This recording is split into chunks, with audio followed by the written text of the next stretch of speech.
नमस्कार. आपल्या सोसायटीचं रिस्क आपण तपासून घेतलेलं आहे का? रिस्क ऑडिट केलेलं आहे का? हे जरूर बघावं. कारण आपण राहतो त्या सोसायटीमध्ये जर उद्या काही आगीमुळे किंवा अन्य कुठल्या प्रकारे नुकसान झालं, मी बाजूला एक पूर्ण चित्र दिलेलं आहे. या चित्रामध्ये मी वेगवेगळ्या प्रकारच्या नुकसानींची भरपाई कशी मिळायला पाहिजे त्याबद्दल पूर्ण माहिती दिलेली आहे. तेव्हा आपण ते चित्र जरूर पहा आणि यापैकी काय आपल्या सोसायटीमध्ये नाही ते आग्रहाने आपल्या सोसायटीमध्ये कसं येईल याचा प्रयत्न करा.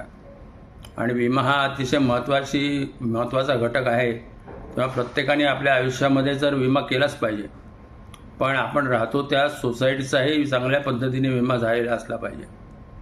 तेव्हा आपल्यापैकी ज्यांना अशा पद्धतीचा विमा करायचा असेल त्यांनी मला DM करावं किंवा मला हाय करावं आणि संधी द्यावी की आपल्याला अतिशय उत्तम प्रकारचा सोसायटीचा विमा कशा घ्यायला पाहिजे याबद्दलची माहिती आपल्याला देऊ शकू.